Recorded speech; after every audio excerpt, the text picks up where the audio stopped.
The Department of World Languages and Cultures at Georgia State University presents Arabic 1001 Grammar. I'm Ian Campbell, and welcome to Week 2 of Arabic 1001 Grammar, where we will continue to talk about singular nouns and adjectives. Today we will be talking about human singular nouns, which aren't very different from non-human singular nouns. In the plural, they will be quite different, but we're not going to deal with that right now, so don't worry about it. This lesson has several goals: to learn how to say who, he, and she, to learn about at-ta'rif, or definiteness of a noun, and to differentiate definite from indefinite, to learn the words for common types of people, and to continue to think about the roots and patterns of Arabic words. Last time, we asked the question, ma hadha, which meant, what is this? Today, we're going to ask the question, men hadha, who is this? So the word men means who, just like the word ma means this. And this gentleman here, who's very pleased with himself for having graduated, hadha talib. Hadha talib. This is a student. So a talib is a student. If you are watching this video, you are most likely a talib. We can ask this question, men hadhihi. Now we can look at this person and know that she's a woman, so we're going to use hadhihi, the feminine this, rather than hadha. If she were an object and we didn't know what gender she was, we would use the masculine by default. But since it's clear that she's a woman, we're going to say men hadhihi. Again, who is this? And the answer is hadhihi ustadha. Hadhihi ustadha. An ustadha is a professor or a teacher. So this sentence, hadhihi ustadha, means this is a professor. Notice that the word ustadha ends with the letter ta marbuta, which we learned last week was the marker for feminine nouns. And she is a woman, so we mark her with the feminine marker. Man hadha? Hadha talib. This is a student. Now, man hadhihi, look at this young woman. She's very pleased with herself also. Hadhihi taliba. We have taken the word talib for student, and we have added the ta marbuta to make it feminine. This is pretty standard across Arabic. If you have a word that represents a masculine person, especially an occupation, and you want to describe a woman doing the same thing, you simply take that word and add ta marbuta. Notice that both of these words come from the ta, lem, ba root. Last time we learned ktb means to write. Here we have ta, lem, ba, tlb, means to request. A student is literally a requester of knowledge or credentials. Men hadha, this is famous science fiction writer Harlan Ellison, he is a katib. Say hadha katib. A katib is a writer. Men hadhihi, this young woman is a writer as well, so she is a katiba. Katib, katiba. Same word, just add ta marbuta.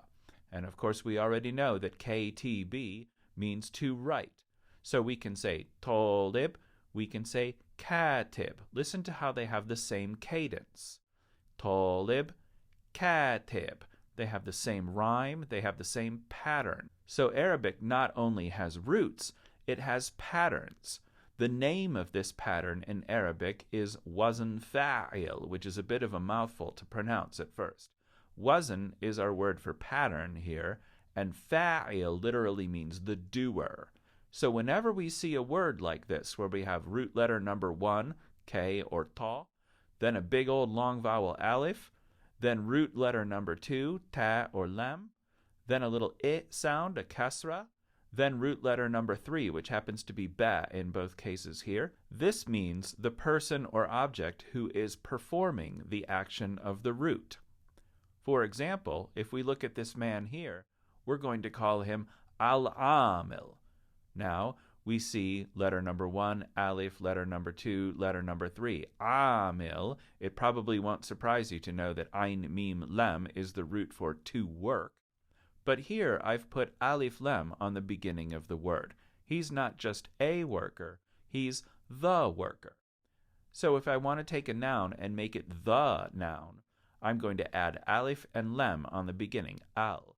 Think of all the English words that we get from Arabic, like algebra or alcohol. They begin with al because words that have the on them in Arabic begin with al. So here's Rosie the Riveter, and she is al-amila. I've taken amil, and I've added ta marbuta to make it feminine, and now she is the worker. Notice that in English, when we say a word like worker, we don't know what sex that person is, but in Arabic, we always do. And again, both of these words have what we call wazn fa'il, the doer pattern. So now we know talib, katib, amil. All of them have the same cadence, but they use different letters for it. If you can gradually pick up this knowledge through this set of lessons, you'll have a much easier time learning Arabic words. Men hadha ar-rajul. He is the man. Notice that this word begins with ra, r, and instead of hearing al-rajul, even though I spell it al-rajul, I say ar-rajul. Whereas men hadhihi al-imra'a, she is the woman. So sometimes the first letter of the word will absorb the L in alif lam. Sometimes it won't. So we say ar-rajul, but al-imra'a. This is something you'll gradually get used to over this course. Don't worry about it for now. Some of the letters will absorb the lam in alif lam. Some of the letters won't, and you'll just pick it up as you go along. It's really no big deal to learn. Men hadha, this gentleman with the green circle around him, he's az-zawj, not al-zawj, but az-zawj, the husband. It really means one of a pair. And if we look at his lovely bride, we're going to call her az-zawja. We're simply going to take the word az-zawj and add ta marbuta. And as you're already learning, if we connect letters, it will change the form of the letter a little bit. So the letter jim at the end of az-zawj becomes a different form when we connect ta marbuta to it. This isn't particularly difficult, but it's a little confusing at first. So az-zawj, the husband, az-zawja. Who is this little boy? We're going to say this. Hadha huwa al-walad. Al-walad is a boy, or sometimes a son. We already know hadha means this, but now we're going to learn a new word, huwa. I'm going to say hadha huwa, and huwa means him if we're referring to a male person, and it means it if we're referring to a masculine object. Remember, Arabic has no it. Everything is either he or she. So hadha huwa al-walad. I'm literally saying this, him, the boy, and this translates into English as this is the boy. The pronoun huwa means him or it. If I'm going to ask men hadhihi, I'm going to say hadhihi hiya al-bint. Hadhihi is our feminine this. Hiya is a new word. It means she if we're referring to a female human, and it means it if we're referring to a feminine object. And al-bint is the word for girl or daughter.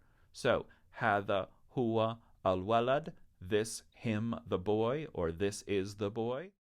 Hadhihi hiya al-bint, this, she, the girl, or this is the girl.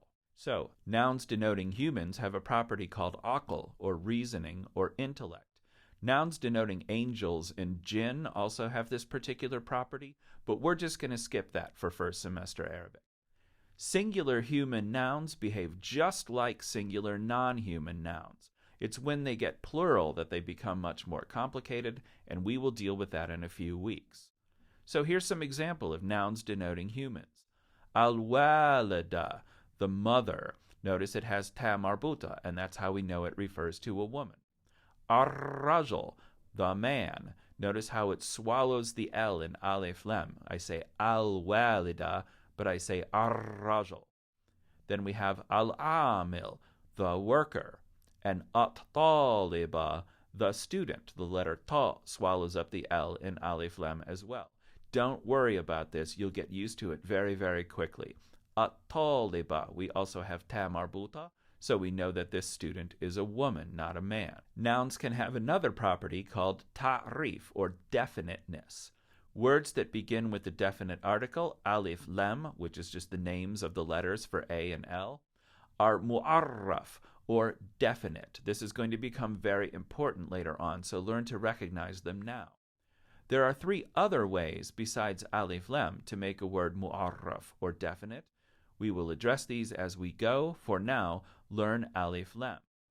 The use of alif lam is the default in Arabic. When we don't know, we use alif lam. And words that are indefinite are called غير mu'arraf, where غير means un or in. So we have the word ta'rif. Ta'rif is a noun.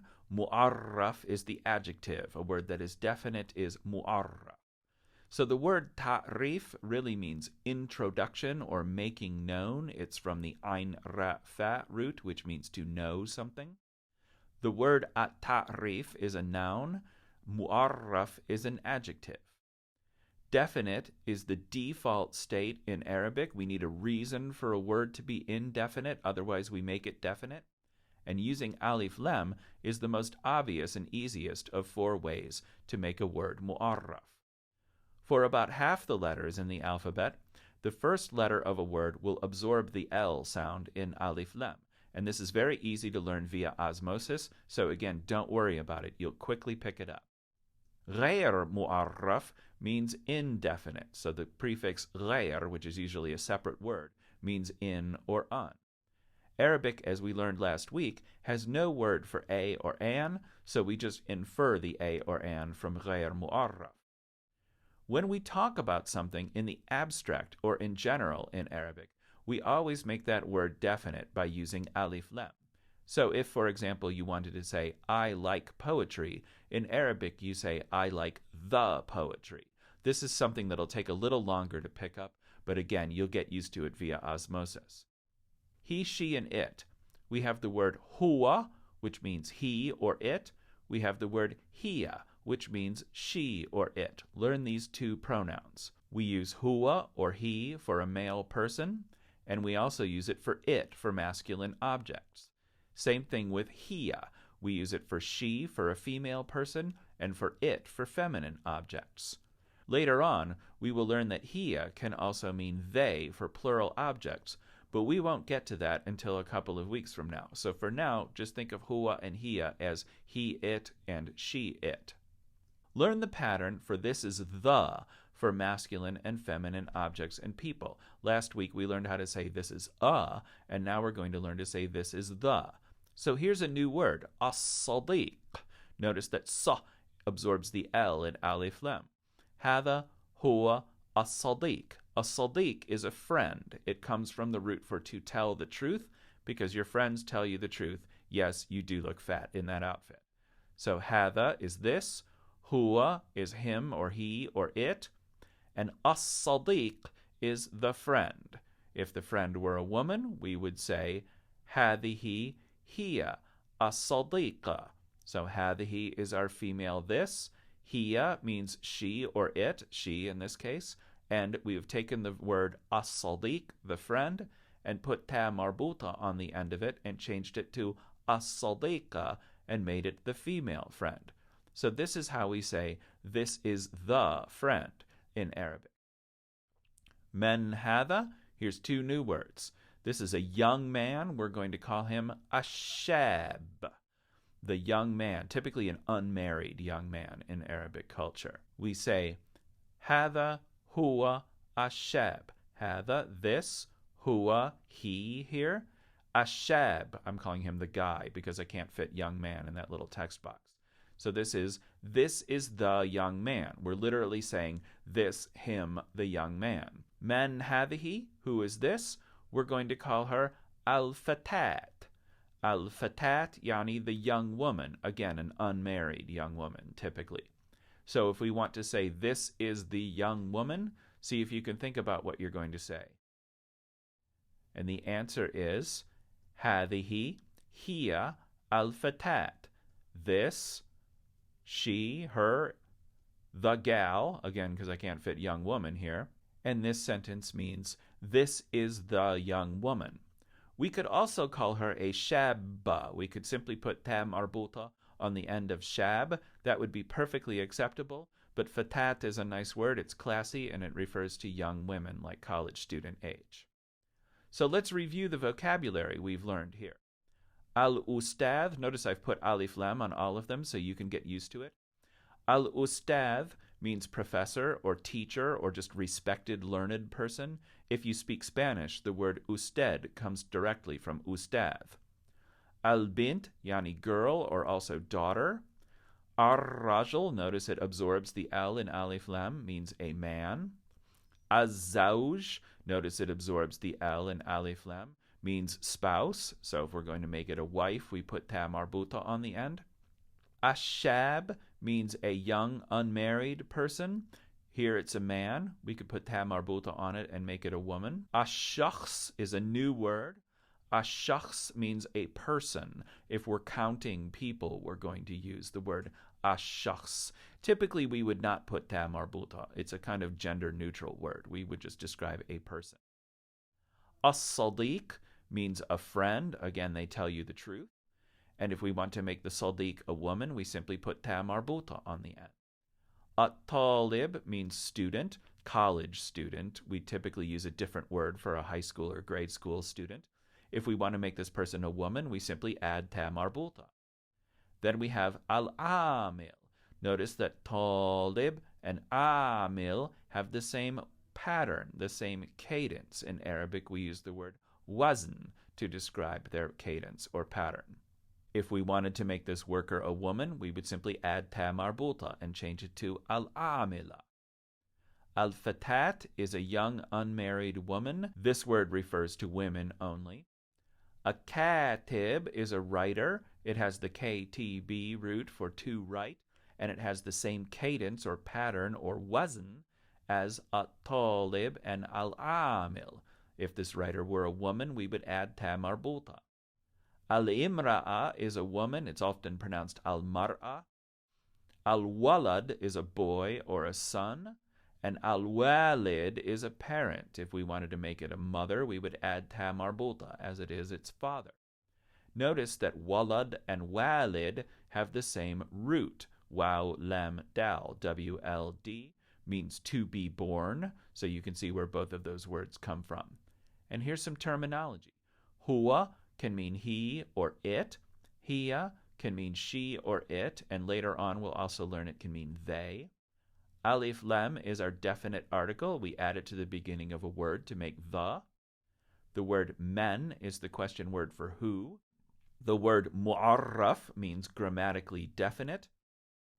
And the prefix ghair means un or in or non. Thanks for following along with this lesson. Do some of the drills and the quiz associated with it. Learn this vocabulary and how to use these structures. And we'll see you next week when we start talking about how to add adjectives to nouns.